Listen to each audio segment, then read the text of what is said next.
నమస్తే welcome to మనం TV నేను వలి ప్రస్తుతం లైవ్ లో జాయిన్ అయ్యారు జనసేన పార్టీ రాష్ట్ర అధికార ప్రతినిధి అడ్వకేట్ రజనీ గారు వారితో మాట్లాడదాం. రజనీ గారు నమస్తే అండి. నమస్తే అండి. మేడం, రాజకీయ రచ్చలేపుతున్న పరిస్థితి మనం చూస్తున్నాం. ఏ విధంగా చెప్తారు? రాజకీయం కూడా విమర్శలు ప్రతి విమర్శలు చేసుకుంటున్నారు. చంద్రబాబు చేసిన పనే, ప్రతిపక్ష నాయకులు చేసిన పనే అని చెప్పి వైసీపీ నేతలు ఇప్పటికే కామెంట్ చేస్తున్నారు. సార్, ముఖ్యంగా ఏదైతే గౌరవ జగన్మోహన్ రెడ్డి గారి మీద జరిగిన దాడి నిజంగా కడు శోచనీయం. దాడి చేసేంత పరిస్థితి అక్కడ నెలకొనిందా? చుట్టూ పరదాలు కట్టి తీసుకెళ్లి ఎన్ఎస్జే కమాండర్లు నిద్రపోతున్నారా? సార్ చుట్టూ పిఏ దళాలు బలగాలు వీటన్నిటినీ దాటి వెల్లంపల్లికి కన్ను పగిలిపోవడమా? కన్ను ఉందో పోయిందో నాకైతే తెలియదు, కానీ కంటి మీద అయితే ఒక కట్టు కట్టి ఉంది. సో అదే రకంగా ఏదైతే మళ్ళీ ఒక గాయం ఇలా చేతి మీద గీసుకుంటూ చూడండి, ఇలా తల మీద గీసుకుంది. అది కూడా మన సినిమాలో ముఖానికి ముక్కుకి ఎక్కడికి తగిలితే హీరో అందానికి దెబ్బతింటుందని అన్ని చోట్ల ఈ తలకే గాయం పెడతారు. ఈ పరిధేనండి. మీరు చాలా పాత సినిమాలు కూడా చూస్తే ఇక్కడే స్టిచెస్ వేస్తారు. స్టిచెస్ అలా వేయడానికి ఉండకపోవచ్చు, బహుశా నాకు తెలుసు. ఏదో చిన్న స్టిక్కర్ అతికిచ్చినా ప్లాస్టర్ అతికిచ్చినా ఇక్కడే అతికిస్తారు. అది కూడా అక్కడే జరిగింది. అదేంటో. ఇంకొక ఘటన ఏంటంటే చాలా దారుణం. అసలు ఆ టైంలో కరెంట్ పోవడం, గాయం అవడం, ఎన్ఎస్జే కమాండర్లకి ఏమీ కాకుండా, పిఎల్కి ఏమీ కాకుండా, సార్ పర్సనల్ గన్మెన్కి ఏం కాకుండా, సార్ వెనకాలండే దళాలకి ఏం కాకుండా వెల్లంపల్లికి గౌరవ జగన్మోహన్ రెడ్డి గారికి అవడమే కడు శోచనీయం. ఇక దీనికి ముందు ఏం జరిగింది? దీనికి ముందు ఆయన పర్సనల్ డాక్టర్ హరికృష్ణ గారు ఉంటారు. ఆ హరికృష్ణ గారు ఎవరైతే ఉన్నారో ఆయన అక్కడే ఉన్నారు దరిదాపుల్లో. పాపం మామూలుగా ఎవరైనా అంటే ఇప్పుడు పిఎల్ని ఎంపీఎల్ని అలాంటి state spokes person star campaign లో తీసుకెళ్తారు. డాక్టర్లను కూడా వెనకాలే తీసుకెళ్ళడం అదృష్టం. ఇంకొకకుండా జరిగిన ఘటన అయినప్పటికీ అదృష్టం. అదే రకంగా అక్కడ జరిగింది ఏంటంటే ఒక పెద్ద గజమాలు తీసుకొచ్చారు. సార్ ఎప్పుడు బస్సులోనే చేతులు దండం పెడుతూ ఉంటారు. అది కూడా బుల్లెట్ ప్రూఫ్ బస్. అది ఇంతవరకు నేను ఆయన క్యాన్వాయ్ పైకే చూద్దాం అనుకునే టైంకి గాయం. ఎంత పెద్ద గాయం అయిందంటే ఆ గజమాల ఏదైతే దగ్గరకు తీసుకొచ్చి ఇలా పక్కకు వెళ్ళిపోగానే సార్ తల పట్టుకొని ఇలా వాళ్ళు చేశారు. వెంటనే ఆ సీన్ అంతా మనం కెమెరాల్లో బంధించేశారు మన వాళ్ళు. నాకు తెలిసి నిజంగా ఒక ఘటన జరిగితే, అంటే ఒక రాయి వేసి కొట్టాడు అనుకో, తర్వాత ఇంకా రాళ్ళు వేస్తాడు, బాంబులు వేస్తారన్న భయంతో చుట్టూ ఉండే ఎన్ఎస్జే కమాండర్లు ఇమ్మీడియట్ గా ఆయన మీద ఒక గొడుగు లాంటిది పెట్టేసుకొని ఆయన్ని ఎవ్వరికి కనపడకుండా అక్కడి నుంచి ఇమ్మీడియట్ గా తీసుకెళ్ళిపోవాలి. ఇదేమన్నా సినిమానా? దెబ్బ తగిలితే ఆ గాయాన్ని చూపిస్తూ, లేకపోతే కట్లు కట్టించుకుని ఇంకోటి మాకైతే అర్థం కాని పరిస్థితి ఏంటంటేనండి, వెల్లంపల్లి గారికి ఆయనకి ఎందుకు ఘటన జరిగిందో నాకు తెలిసి ఆ గజమాల ఏమన్నా గీసుకొని ఉండొచ్చేమో అని అనుకుంటున్నానండి. అది కూడా గీసుకుని రక్తం కారే వరకు అయితే ఉండకపోవచ్చు, కానీ కుట్లు ఎప్పుడు వేస్తారంటేనండి రక్తం. ఇద్దరు కూడా గజమాల గీసుకోవడం వల్లే దాడి గాయం అయిందంటారా? సరే, ఒక రాయి ఇద్దరిని కలిపి కొట్టడానికి అదేమన్నా అతడు సినిమాలో మహేష్ బాబు అనుకున్నారా ఏంటి? లేకపోతే అదేంటి క్యాట్ బాల్ తో అంటే 2 రాళ్ళు దొరికినాయండి? అంటే 2 రాళ్లే వేశారా? అంటే మిగతా వాళ్ళు ఎట్లా పోయినా పర్లేదు 2 రాళ్లే వేసి వీళ్ళిద్దరినే సూటిగా కొట్టినటువంటి ఆ విలువిచ్చ కారకుడు ఎవరండి? పేమెంట్ ఎంత ఇచ్చారు వాళ్ళకి? అసలు ఎవరిని ఇదంతా? ఏం జరుగుతుంది? పోనీ ఎవరినైనా కస్టడీలోకి తీసుకున్నారా? ఎందుకంటే మొన్న మధ్య మా గుంటూరులో విడుదల రజనీ గారి ఆఫీస్ మీదకి 4 రాళ్లు పడినాయండి. 4 రాళ్ళకి 40 మందిని అరెస్ట్ చేశారండి. రోడ్డు మీద పోయేవాడు, అటుగా వస్తున్నవాడు, భార్యను తీసుకొని జనవరి 1 ఊరంతా చూపిద్దాం అనుకున్న వాళ్ళు అందరినీ ఎత్తి లోపలేశారు. మరి ఇక్కడ ఎంతమందిని అరెస్ట్ చేశారు? వాళ్ళ విధి విధానాల్లో ఫెయిల్ అయిన ఎన్ఎస్సీ కమాండర్లు ఎందుకు కస్టడీలోకి తీసుకోలేదు? పోలీసుల వైఫల్యం కాదు, పోలీసులు ప్రాణాలు అడ్డుపెట్టి మా గౌరవ జగన్మోహన్ రెడ్డిని కాపాడాల్సింది పోయి పోలీసులు పక్కా తప్పుకున్నారా అండి? ఎర్రగొండపాలెంలో ఏదైతే చంద్రబాబు గారి మీద రాళ్ల దాడి జరిగినప్పుడు ఎన్ఎస్జే కమాండర్ తలకాయ పగిలింది, మీరు చూసారు. అంటే ఆయన ప్రాణాలని ఒడ్డించి చంద్రబాబు గారి ప్రాణాలను కాపాడారు. పాపం ఇక్కడ వీళ్ళందరూ ఫెయిల్ అయిపోయారా? పోయినసారి కోడి కత్తి కేసుకోవడం ఇస్తారండి. కోడి కత్తి సీను కత్తి పెట్టి గాయం చేస్తుంటే చుట్టూ గాడిదలు కాస్తున్నారు ఆయన పిఏ గాని, గన్మెన్లు గాని, మరి ఆయన ప్రోటోకాల్ గాని. మరి ఇది జరుగుతుంది. మరి పాపం ఈసారి అప్పుడైతే పాపం ఎవరో దళితుడు బలైపోయాడు. ఇప్పుడు ఎవరిని బలి చేయడానికి వీల్లేక ఎవరో రాయికి పెట్టి కొట్టారట. ఆ రాయి పెట్టి కొట్టిన వాళ్ళని పట్టుకోలేక విఫలం అయిపోయినటువంటి పోలీసులు. మీరు జాగ్రత్తగా ఉండండి. ఎందుకంటే ఆ దరిదాపుల్లో కనుక ఆ సభకు మీరు వెళ్ళుంటే అనుమానితులు అంటూ మిమ్మల్ని కూడా ఎత్తి లోపలేస్తారు. కానీ ఇంతవరకు ఎవరిని కస్టడీలోకి తీసుకోలేదు. మరి సీనుకి సానుభూతి పట్ల, అంటే సీను పట్ల సానుభూతి లేకపోయినా ఆయన కొట్టిన వారి పట్ల గౌరవ జగన్మోహన్ రెడ్డి గారికి సానుభూతి ఉందా? వెల్లంపల్లి గారు అయితే ఆస్కార్ని మించి నటించేస్తున్నారు. ఆ కన్ను ఇలా పట్టి నాకు సావిత్రి గుర్తొచ్చింది. ఒక కంటిలోంచి అరబొట్టు తీసుకురావాలా, ఇంకో కంటిలోంచి ఇంకో బొట్టు తీసుకురావాలన్నట్టుగా ఆయన ఈ కన్ను పూర్తిగా మూసేసింది. మరి ఈ కంటిలోంచి నీరు రావట్లా. కన్ను పెయిన్ గా ఉంటే కొద్ది గొప్ప ఎఫెక్ట్ ఉండాలి కదా, అసలు అది తీసి చూస్తే ఏముంటుందో తెలుసుకోవాలన్న తపన మాకు ఎక్కువైపోయింది. ఇదేంటా రాళ్ళు వీళ్ళందరినీ దాటి వీళ్ళిద్దరికే గురి పెట్టి కొట్టడం.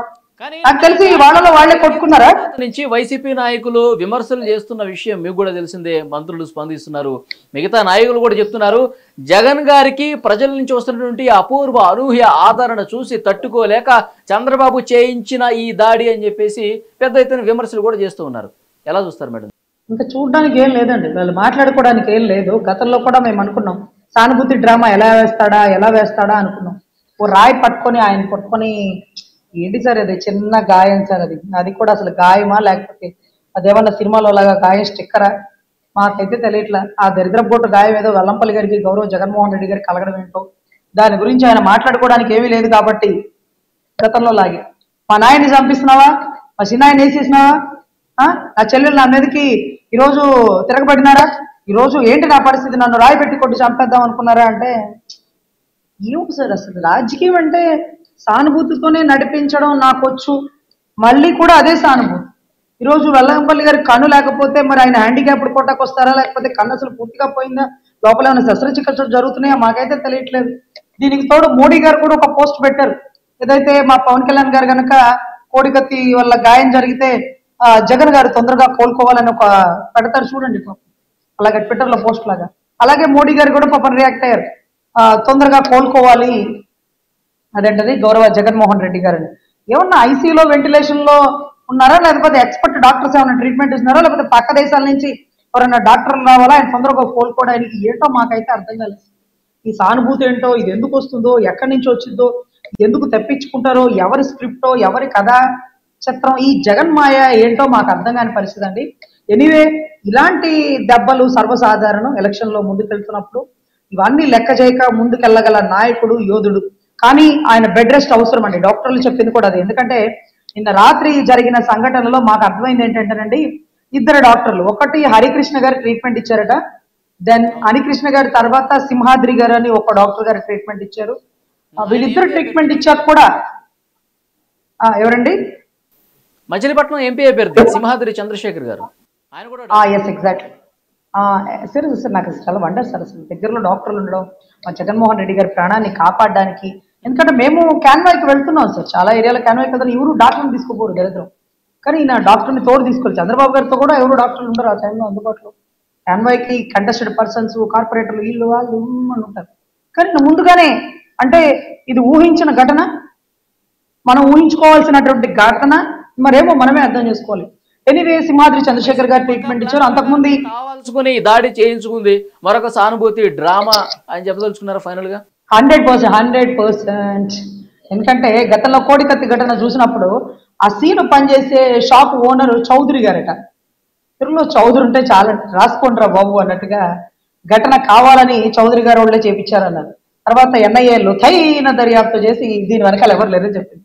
ఇప్పుడు కూడా ఈ రాయి కనపడలేదండి, దరిద్రం ఏంటంటే రాయి కనపడలేదు, మరి కనపడలేదు మాకైతే తెలియదు. నాకు తెలిసి ఆ పూలమాల గజమాల గీసుకుందా, లేకపోతే గజమాల తీసి వెళ్ళేటప్పుడు జగన్ గారు ఇలా పట్టుకున్నారు, ఇలా గజమాల ఇలా దగ్గరకు వచ్చింది, అది పూర్తిగా వేస్తే ఈయన పడిపోతాడు అనుకోండి, అది వేస్తే ఇక అయిపోయినట్టే. సో ఆ గజమాల దగ్గరకు వస్తుంది, ఇలా టచ్ చేస్తారు, ఇలా పక్కకు పెడతారు. ఆ పెట్టేటప్పుడు ఏమైనా గీసుకుందా, లేకపోతే అసలు ఒక చుక్క రక్తం పడిందా, అసలు ట్రీట్మెంట్ జరుగుతున్నట్టు కూడా లైవ్ అండి, సిల్వర్ స్క్రీన్ లో చూపిస్తారు చూడండి, 70mm సినిమా చూపించినట్టుగా డాక్టర్లు ఇలా కట్లు కట్టడం, ఆయన అప్పుడు కూడా ఇలా ఇలా దండం పెట్టడం, తర్వాత మళ్ళీ గాయానికి ఇలా మళ్ళీ ఎక్స్ప్రెషన్ మార్చడం. ఆస్కార్ నీకా నాకా అని వెల్లంపల్లి జగన్మోహన్ రెడ్డి గారు ఇద్దరు పోటాపోటీ పడుతుంటే నాకు తెలిసి జగన్మోహన్ రెడ్డి గారికి వస్తుంది.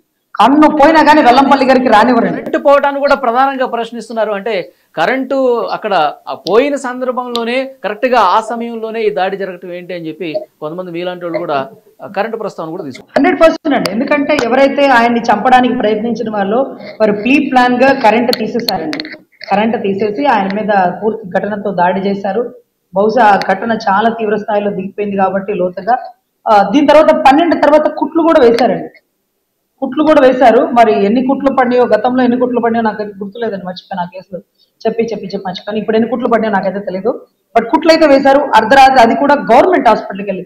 గతంలో నేను ఎప్పుడు దెబ్బ పొడిచేదానండి. వైజాగ్ లో ఘటన జరిగితే తెలంగాణ హైదరాబాద్ దాకా వెళ్ళి ఇద్దరు డాక్టర్లతో ట్రీట్మెంట్ తీసుకున్నారు. వాళ్ళిద్దరు చైర్మన్ హోదాలో ఉన్నారండి. కానీ ఈసారి అలా పోలేదండి. పక్క జిల్లాకో పక్క రాష్ట్రానికో పోలేదండి. అక్కడే అంటే మా విజయవాడ గవర్నమెంట్ హాస్పిటల్లో ట్రీట్మెంట్ తీసుకున్నారు, స్టిచెస్ వేయించుకున్నారు. మరి ఏ డాక్టర్ వేసారో మాకైతే తెలీదు. దీని తర్వాత మళ్ళీ ఆయన డాక్టర్ గారు ఒక మాట చెప్పారండి. ఆయన ఎలక్షన్ వరకు రెస్ట్ తీసుకుంటే మంచిది, ఆయన తొందరగా కోలుకోవాలి. ఎందుకంటే మోడీ గారు ఇచ్చిన పోస్ట్ ఆయన తొందరగా కోలుకోవాలన్నారు కాబట్టి మోడీ గారి కోసమైనా ఆయన రెస్ట్ తీసుకుంటే బాగుంటది. ఎక్కువ కాలం ఎలక్షన్ అయ్యే వరకు ఆయన రెస్ట్ తీసుకొని ఎలక్షన్ తర్వాత ఆయన బయటికి తిరిగితే ఆయనకి శ్రేయస్కరం. ఎందుకంటే ఆయనకి థ్రెట్ చాలా ఉందండి. థ్రెట్ మావోయిస్టులో టెర్రరిస్టులో ప్రతిపక్ష నేతల నుంచో కాదండి, ప్రజల నుంచి.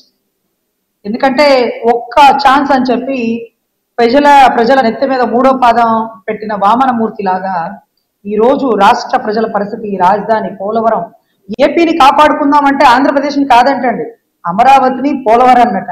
ఈ రెండు కాపాడితే ఆంధ్రప్రదేశ్ బాగుపడినట్టేనండి.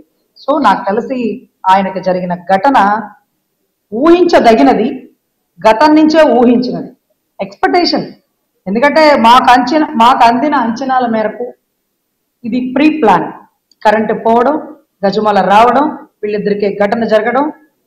సో ఇవన్నీ కూడా సిగ్గులేని చెత్త రాజకీయాలండి. ఇంకా ఆపండి రా బాబు. అంటే దీని మీద సమగ్ర దర్యాప్తు జరగాల్సిన అవసరం అయితే కనిపిస్తుంది. నిన్న చంద్రబాబు గారు ట్వీట్ చేసినా, ఎవరు ట్వీట్ చేసినా, సో ఎలక్షన్ కమిషన్ వెంటనే వేగంగా దర్యాప్తు చేయించాలా, దీని వెనకాల ఎవరున్నారు, అసలు ఎట్లా జరిగింది అనేది కూడా పూర్తిగా దర్యాప్తులో అసలు వాస్తవాలు బయటకు రావాలని చెప్పేసి వాళ్ళు కూడా డిమాండ్ చేసిన పరిస్థితి కనిపిస్తుంది. మనకు తెలుసు కోడికత్తి కేసుకు సంబంధించి ఇంకా విచారణ జరుగుతూనే ఉంది. శ్రీనిబాబు ఎన్ని సంవత్సరాలు జైల్లో ఉండొచ్చాడో మనకు తెలుసు. సో అది అట్లా ఇది సార్ విచారణ ఒక్క నిమిషం వలి గారు విచారణ చేపించాలని ఎందుకు అడుగుతున్నారంటారండి? ఇలాగే వివేకానంద రెడ్డి గారు మర్డర్ జరిగినప్పుడు కూడా బీటెక్ రవి గారు మీద వేసేస్తే బీటెక్ రవి గారు నేను చేయలేదని చెప్పలేదండి. ముందు విచారణ చేయించండి, నాకు దీంట్లో సంబంధం లేదు అంటూ సుప్రీంకోర్టుకి వెళ్ళి విచారణ చేయించమంది ఆయనేనండి. ఎందుకంటే నా మీద నిందేశారు, నేను కాదు కానీ ఎవరో నాకు తెలియాలన్నారు. ఇప్పుడు చంద్రబాబు గారి మీద నింద వేస్తున్నారు. మేం కాదురా బాబు, వాడే గీసుకుంటాడు, వాడే రక్తం తెప్పించుకుంటాడు, వాడే డ్రామాలు ఆడతారు, ఆయన డ్రామాలు ఎవరికి తెలియదు అంటున్న పరిస్థితిలో రాష్ట్ర ప్రజలు రక్తం చిందిన ఎవ్వరు నమ్మే పరిస్థితి లేదు. అది రక్తం ఆయిందా లేకపోతే పక్కన వాళ్ళ రక్తం, కరెంటు పోగానే రక్తం ఉన్న మన సినిమాలో చూపించినట్టు ఇలా వేసేసి ఇలా కింద చొక్కా అంతా పడిపోయిందా, అన్ని కుట్లు వేసారంటే రక్తం ఆపకుండా పారితే కదా వేసేది కుట్లు. మరి ఎట్లా కుట్లేస్తారు సార్? మేము ఎంబీబీఎస్ చదవకపోయినా లా చదివి చచ్చినా మాకు కొద్ది గొప్ప నాలెడ్జ్ ఉంటుంది కదా. అదేదో తలనొప్పి వచ్చినప్పుడు సారడన్ వేసుకోవాలి, జ్వరం వచ్చినప్పుడు పారాసెటమాల్ వేసుకోవాలి, కొద్దిగా నాలెడ్జ్ ఉంది కదా. ఆ నాలెడ్జ్ తో చెప్తున్నాను సార్. ఎక్కడన్నా తెగి ఆపకుండా కారిపోతే అక్కడ కుట్లేస్తారు, లేకపోతే పసుపు వేసుకుంటారు, లేకపోతే అదే దానికి చెక్ కట్టేసిద్ది. ఏంటిది? ఎవరికి పిచ్చోళ్ళని చేస్తారు? గతంలో ఇలాగే పిచ్చోళ్ళు అయిపోయా, మా జీవితాలు నాశనం అయిపోయింది. ఈసారి ఇలాంటి పిచ్చి డ్రామాలు చేయకుండా మీరు ఏం చేశారు, ఏం చేయబోతున్నారు అది చేసుకోండి రాజకీయంలో. అంతేగాని చెత్త డ్రామాలు చేస్తూ నాకు దెబ్బ తగిలింది, నా వెల్లంపల్లికి దెబ్బ తగిలింది అంటే మొత్తం ఎన్ఎస్జే కమాండర్ అని ఎత్తి లోపలేయండి జైల్లో. పోలీసుల వైఫల్యం అని చెప్పండి, వాళ్ళందరినీ అరెస్ట్ చేసి పడేయండి, లేకపోతే వాళ్ళందరినీ సస్పెండ్ చేయండి మీకు చేతనైతే. ఎందుకంటే మీ ప్రాణాలని కాపాడలేని దౌర్భాగ్యులైన పోలీసులు, మీ చుట్టూ ఉండే ఎన్ఎస్జే కమాండర్లు, మీ పాలక వర్గం, మీ అభిమానులు, వీళ్ళందరినీ దాటి రాయి నీ మీదకి ఎందుకు వెళ్ళిందమ్మా? మహేష్ బాబు సినిమాలో ఏది అతడు సినిమాలో మహేష్ బాబు ఏమన్నా తీసుకొచ్చారా? దూరం నుంచి గురి చూసి కొట్టడానికి ఎవడు చెప్తాడు కథలో? సో దయచేసి ఇవన్నీ చెత్త డ్రామాలు ఆపి ఒరిజినల్ రాజకీయాలు చేతనైతే చేయండి, లేకపోతే సర్దుకుని వెళ్ళిపోండి. చూద్దాం మేడం, మొత్తం డ్రామా అని చెప్పేసి అంటూ ఉన్నారు. మరోవైపు భద్రతా వైఫల్యం చాలా స్పష్టంగా కనిపిస్తుంది. దీని వెనకాల ఉన్నటువంటి నిజాలు బయటికి రావాల్సిన అవసరం కనిపిస్తుంది. దర్యాప్తు సమగ్రంగా జరిగి వేగంగా జరిగి అసలు వాస్తవాలు ప్రజలకి తెలియాల్సిన అవసరం అయితే కనిపిస్తుంది. Thank you very much Rajani garu. నమస్తే.